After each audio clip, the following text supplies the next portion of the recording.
প্রথমে কড়াইতে তেল দিয়ে নিচ্ছি।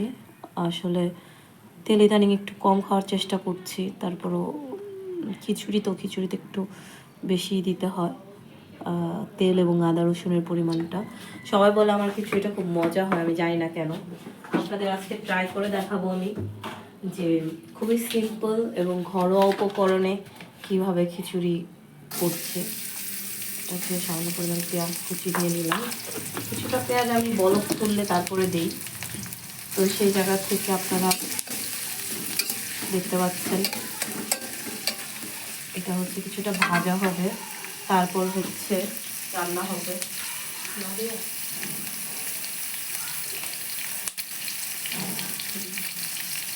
পেঁয়াজটা হচ্ছে একদম ভাজা হচ্ছে।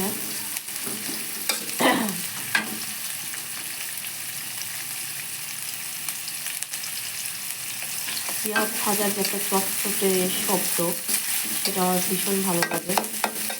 আসলে সব কিছু কাটা ধোয়া রেডি থাকলে রান্নাটা একটু সহজ হয়ে যায়।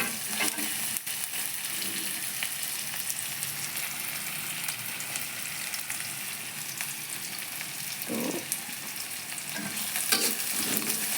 আসলে বাতাস আসছে, কেন বাতাস আসছে দেখাচ্ছি।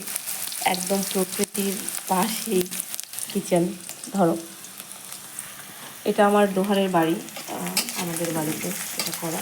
পেঁয়াজটা আমি খুব বেশি ভাজবো না, একটু মিডিয়াম ভাজা হবে। তো মিডিয়াম ভাজা হলেই আমরা কিছুটা গরম মশলা দিয়ে নেব।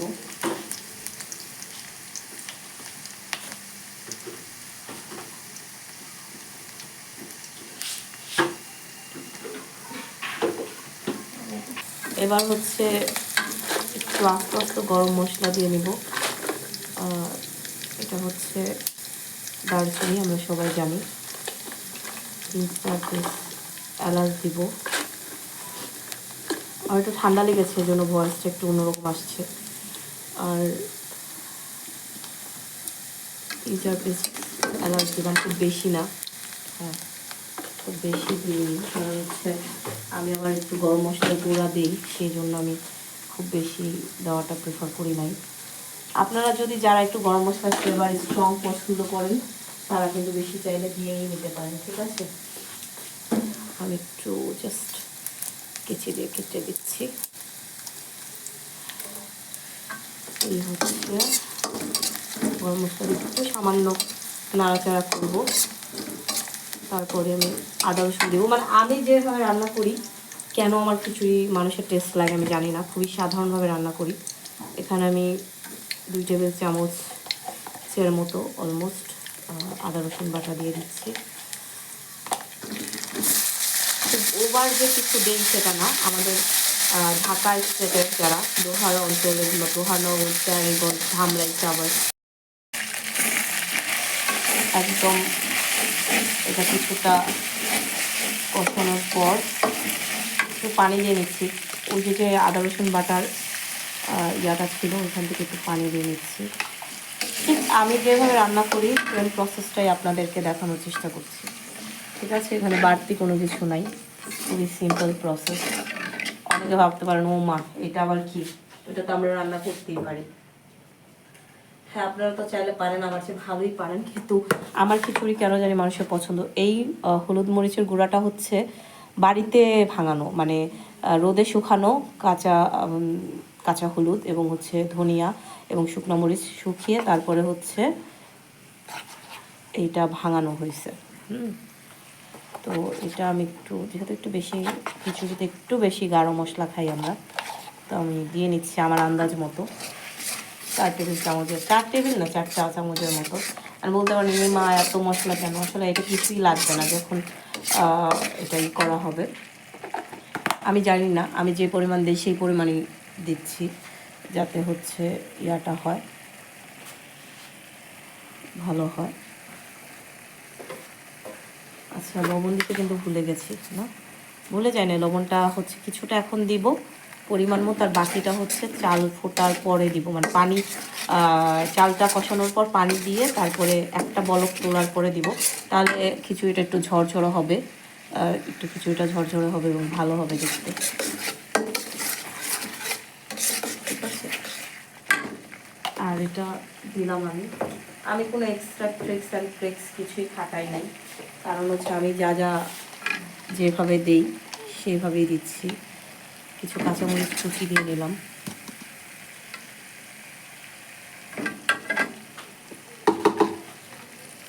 মানে এক্সট্রা কিছু নাই এখানে।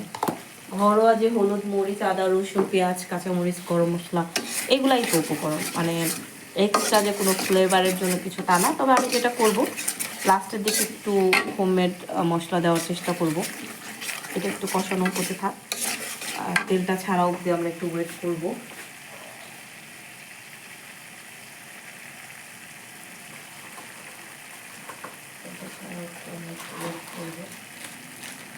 একটু হচ্ছে আমি ঘরে ভাঙানো কিছুটা গরম মশলা মিক্স টাইপের, এখানে জয়ত্রী, জয়ফল, তারপরে গোলমরিচ, তারপরে জিরা, বিভিন্ন স্টার, শাহি জিরা, সব কিছু মিক্সার, মৌরি, সব কিছু মিক্সার একটা গুঁড়া করা হয় আমাদের বাসায়। এটা আরও কিছু অনেক কিছু 15 রকমের মশলার একটা মিশ্রণ, একটা শুকনো খোলায় ভেজে তারপরে গ্রাইন্ডার দিয়ে গ্রাইন্ড করা হয়, বা কখনো কখনো শিলপাটা দিয়েও বাটা হয়। মশলাটা অলমোস্ট দেখেন কষানো হয়ে গেছে। এখন যেটা আমরা করব, আমি আরেকটু কষাতাম পানি দিয়ে, কিন্তু আমি যেহেতু মাংসটা দিব এটার সাথেই কষানো হয়ে যাবে। মাংস বড় বড় করে একটু আলু, খুব বেশি মাংস যে তা না, যেহেতু অল্প পরিমাণের খাবার রান্না হচ্ছে। তো আর খিচুড়িটা আসলে অনেক কেজি কেজি মাংস দিলেই টেস্ট হবে, না হলে টেস্ট হবে না এমন কিছু মনে করি না। আমার খিচুড়ি মাংস ছাড়াও টেস্ট হয়, সবাই বলে। এটা আমার কথা না, মানে সবাই কেন জানে আমার রান্না করা খিচুড়ি পছন্দ করে। এটা ভালো করে একটু কষিয়ে নিব, ঠিক আছে? একটু ভালো করে কষিয়ে নিব।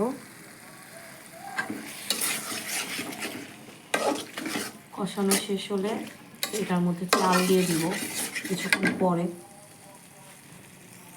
15 মিনিটের মতো ঢাকনা দিয়ে ঢেকে রাখা হয়েছিল। দেখেন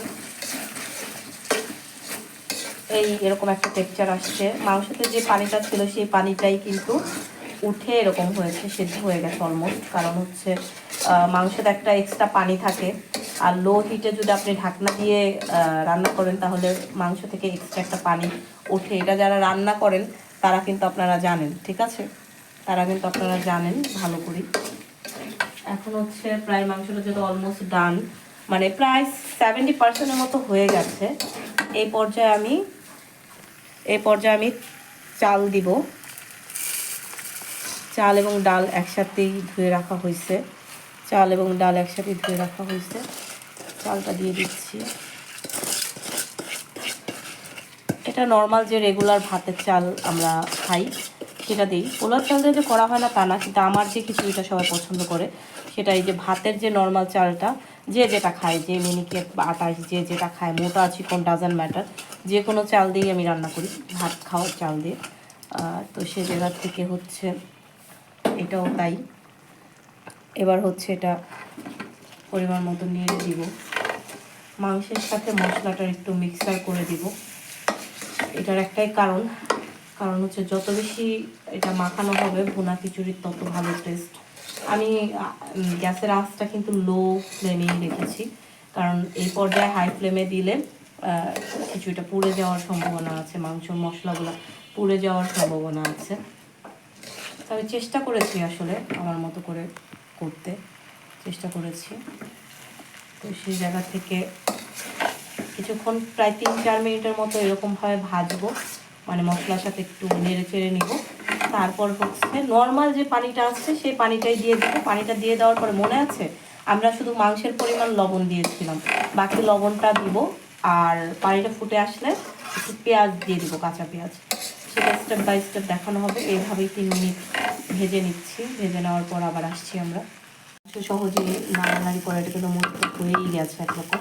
এই পর্যায়ে চোখের আন্দাজে আমি পানি দিই, কখনো আমি ওভাবে মেপে পানি প্রিফার করি না, একমাত্র পোলার চাল ছাড়া। পোলার চালটা খুবই সেন্সিটিভ, মানে চিনি গুঁড়া চাল বা যেই চালটাই আপনি নেন না কেন। আদারওয়াইজ আমি আমার চোখের আন্দাজেই একটা পানি দিই। যেহেতু এটা লাকড়ির চুলা না, গ্যাসে রান্না হচ্ছে, সেহেতু পানিটা বুঝে দেওয়াই ভালো। আর আমি খিচুড়ি কম বেশি পানি নিয়ে টেনশন করি না, আমার খিচুড়িটা মোটামুটি ভালোই হয়। সেটা নিয়ে আমার মানে এটা আমি যেভাবেই করি না কেন একটু পানি বেশি হোক কম হলেও ম্যানেজ করতে পারি। রান্নার ট্রিক্সটাই এখানে যে আপনার পানি কম হলে একটু ফুটন্ত পানি যদি দিয়ে দেন তাহলে ভালো হয়। আর এই পর্যায়ে আমি একটু লবণ দিয়ে দিব, কারণ চালের পরিমাণ লবণটা আমি দিইনি, তখন শুধু মাংসের পরিমাণ লবণটা দিয়েছিলাম। এখন আমি আমার আন্দাজ মতো একটু লবণ দিয়ে দিলাম, আপনারা আপনাদের মতো করে লবণ দেবেন। এখন একটু এতক্ষণ লো ফ্লেমে ছিল গ্যাসটা, এখন হাই ফ্লেমে দিয়ে দিলাম। বলক তোলা পর্যন্ত এটা হাই ফ্লেমে থাকবে। তারপরে বলক উঠে গেলে পেঁয়াজ কুচিটা দিয়ে দিব, যেটা ভাজার সময় পেঁয়াজ ভাজার সময় কিছুটা তুলে রাখছিলাম, ওই কুচিটা দিয়ে দিব। কাঁচা পেঁয়াজটা একটু নরম নরম হলে ওটা ভালো লাগে দেখতে। দেখুন কি সুন্দর টকবগে একদম বলক উঠে গেছে। এই পর্যায়ে যে আমি একটু পেঁয়াজ কুচি রেখেছিলাম সেটা দিয়ে দিচ্ছি, কারণ হচ্ছে পেঁয়াজ কুচিটা দিয়ে দিলাম। এটা একটু নরম নরম হলে ভালো লাগে। আর এই পর্যায়ে হচ্ছে একটু জিরা গুঁড়া দিয়ে দিব, ভাজা জিরা ছিল। জিরা গুঁড়াটা মশলা কষানোর সময় অনেকে দেয়, কিন্তু আমি এই পর্যায়ে দিই। একটু জিরা গুঁড়া দিয়ে দিব, এটা ফ্লেভারের জন্য, জাস্ট নাথিং এলস। আর এখন এটা একটু লো ফ্লেমে দিয়ে দিব, মিডিয়াম টু লো। এভাবেই আরও 10-15 মিনিট জাল হওয়ার পর এটা ঢাকা দিয়ে বন্ধ করে রাখবো, সেইটাও দেখাবো আপনাদেরকে।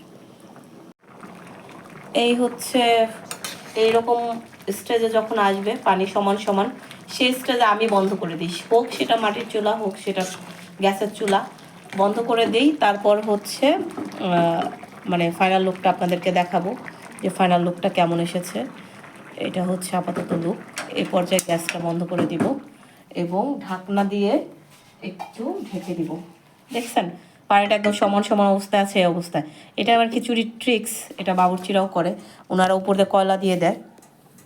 পরে ফিরে এসেছি, গ্যাসটা অন করে দিব, অন করে মিডিয়াম ফ্লেমে রাখবো এবং এটা অতটাও গরম হয়নি, এটা ধরতে পারছি হাত দিয়েই, এটা আমার মাও করে। দেখেন কি সুন্দর একটা কালার এসেছে, আমি যদি দেখাই, এবং এরকম হয়েছে। এই অবস্থায় একটু নেড়ে দিব, নেড়ে 10টা মিনিট যখন আমি আবার ঢাকনা দিয়ে রাখবো, পারফেক্ট হয়ে যাবে। যতটুকু নিচে পানি আছে সেই পানিটাও চলে যাবে। অনেকে স্টেজেও খেতে পারেন, খিচুড়ি হয়েই গেছে, কিন্তু একদম পারফেক্ট ঝরঝরার জন্য সেটা করতে হবে। দেখেন এখানে আমি না করেছি গরম পানি ইউজ, না পানি মেপে দিয়েছি, কিন্তু আপনারা দিলে অবশ্যই চালের চেয়ে ডাবল পানি দিবেন, তাহলেই ঠিক হয়ে যাবে। এই হচ্ছে বিষয়। তো এটা আমি একটু নেড়ে 2-3 মিনিটের মতো হিটে রেখে তারপরে এটা আবার ঢেকে দিব। তাহলে আমার খিচুড়ি একদম পারফেক্টলি রেডি হবে। এবার আপনাদেরকে আমি আমার খিচুড়ি ফাইনাল লুক দেখাবো। একদম পারফেক্ট লুক চলে আসছে। প্রথমবার 10 মিনিট রেখেছিলাম ওই যে পানি সমান সমান করে, পরের বার আবার একটু আঁচ দিয়ে এই তো রাখলাম। এইটাই আমার খিচুড়ি ফাইনাল লুক। এখন খাওয়া হবে বিভিন্ন রকমের ভর্তা দিয়ে, সেটা নাই দেখালাম। সে অবধি সবাই ভালো থাকুন, সুস্থ থাকুন। তাহমিনা মোনার ইউটিউব চ্যানেলটি সাবস্ক্রাইব করুন এবং তাহমিনা মোনা পেজটি লাইক, কমেন্ট, শেয়ার দিয়ে সাথে থাকুন।